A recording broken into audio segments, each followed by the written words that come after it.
Hey folks, John here with my 2016 Dodge Journey. My wife drives this, and the other day, on her birthday, she's coming back from a trip to the beach, and she calls me frantically, saying that you gotta come get me. I'm 10 minutes away from the house, and I blew a tire. So, the car's only a year old, so I'm like, oh great, brand new tires. I gotta replace the tire or maybe just fix it. But she said it blew out, not just, didn't sound like a slow leak event, it was a blowout. So I come to the, side of the road, it's pouring rain, traffic's going by way too fast. They don't even move over when they see a hazard, a car with the hazard lights on. And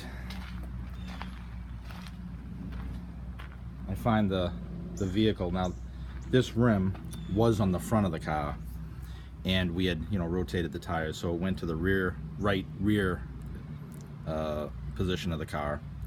And at one point in time she did scuff up the rim a little bit. Of all the rims, this is the one that she got, the right front driver's side. And like I said, this tire was on the rear, and I pull the tire off and I find this.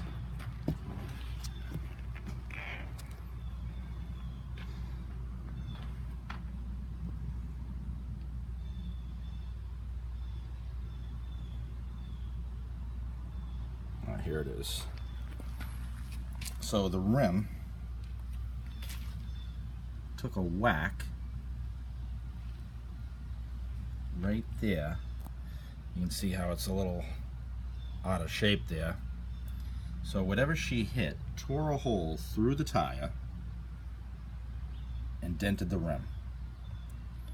So this isn't why I'm posting the video, but needless to say, she was okay. She had the 4 kids inside. They're all worried about being hit on the side of the road.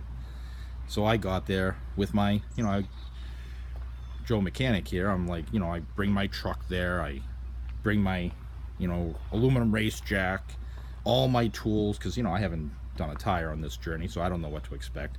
I know they include everything, but I like having my own stuff. I bring my flashlight. Like I said, pouring rain. I bring my moving blanket so I could lay out on the ground. And the last time I had a car that had the tire underneath was in the 80s, an 84 Chevy pickup.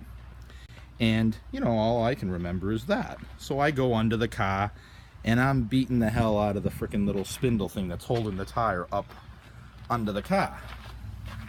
That little spindle thing right there, I'm beating the hell out of it, trying to spin it, because it looks like it will just spin off that little thing. And I'm there for I hate to admit this, I was there for at least probably 10 minutes. Like I said, side of the road, it's like a river underneath me, of all the rain, pouring torrential rain. I have AAA, but like I said, a wannabe Joe mechanic. I'm under there freaking, I'll get this done. And after 10 minutes, I'm freaking beating it, and it's spinning. I'm getting it to spin, and I'm thinking to myself, there's no way they made this like this. Of course I didn't, read about how to change the spare on this car beforehand, of course. So I take a closer look, at all my parts here, which I had open anyways. And I see this little metal thing in there in the middle. Let's see if I can get a shot of this. And you take this out and you put this over this and you spin it, and it drops the tire down gracefully so that you can take that thing out and take the tire out. So for anyone that's, before they have a problem, maybe you'll come across a video like mine that tells you, don't go under there thinking that it's the 80s with an old Chevy pickup truck where you have to beat the crap out of the thing to get the tire off. This thing was actually made fairly nice. Everything's held in there really nice with that styrofoam, all the little jack pieces and stuff.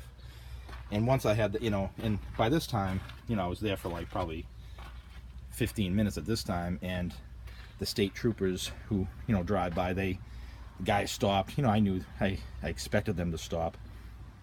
at some point if they saw us. And he gets out, he's like, what you doing? I go, have you ever seen one of these stupid, you know, because he sees me fighting with the thing underneath the car. And he's like, you all set? And I'm like, I don't know. Have you ever seen one of these stupid things before, you know, dropping the tire, you know, because I can't get this thing off. And he goes, nope. And like, you know, a minute after that I got it out, but it was just funny. So hopefully that helps someone. But now I'm driving around with a freaking donut,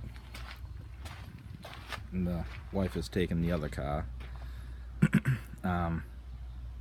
So a little bit of information on these wheels. This is a 2016 Journey Crossroad all-wheel drive 6-cylinder. We've had it for 15 months and we love the car. But with that said, the wheels, if you ever come across needing a wheel for these things, this is considered a 2519. You won't find that by calling the dealership. You won't find that if you look up the VIN decode from the Dodge site, which I did, on eBay, aftermarket, whatever. They sell these things as 2519. It's considered a smoked aluminum rim, 19x7. This thing came stock with the Kumo 225, 55, 19 tires. But I priced this at a dealership, actually at a dealership that we have a family that owns the dealership, and we called their parts department, and they said $465 for a brand new rim. And I, you know, expected to be expensive, and these are actually nice rims. I love these. So I, you know, went through the family friend that owns the deal, and he's like, no, I can't do any better than that. That's the price. So I'm like, okay. You know, I expected maybe a little bit of a discount, but nothing. So I went on eBay, and you know, there's lots of people that, you know, refurbish these things, remanufacture, whatever they want to call it. And the best price I found was $209, and I was able to get it for a little bit less by making an offer. I got it for $200, refurbished. Hopefully it's a nice rim. Hopefully it's the same thing, but we'll see how that goes. And then for the tire, I called one of the local tire places. I didn't shop around. I just called one. Brand new replacement was $192. I said, well, come on, you can, that's kind of up there for just a you know, a cheap tire, and by Kumo. And they said, oh, we'll give you the manufacturer manager discount, and that'll drop it down $10 to $182. And I said, well, that's still all right. Well, thanks. Send me the quote and I'll shop around. Then he comes back, and this was at I forget what place, Tire Warehouse, Tire, I forget what place it was, but he goes, well, hold on a second, and he comes back to the phone, and he's like, all right, how about 174? I'm like, all right, well, I'll shop around, thank you. So I went online again on eBay, and I ended up ordering a, you know, a used secondhand tire that supposedly has, you know, it looks like it's brand new, or at least comparable to this, because to be honest, I wouldn't want to put a brand new tire on, because these aren't brand new. They got 15,000 on them. So with that said, got that coming in, and the rim. So hopefully we'll get this taken care of, and we'll get this back on the road. But to be honest, the car handled very well, she said, when it blew the tire. Luckily it wasn't going at speed, and luckily it wasn't the front one of the, you know, the front tire. All right, well, that's it for now. And like I said, before you run into problems with your car, you might want to kind of look at how to do a spare tire replacement, so you're not doing it on your back for nothing in the pouring rain with a river of water flowing underneath you. All right, thanks. Bye.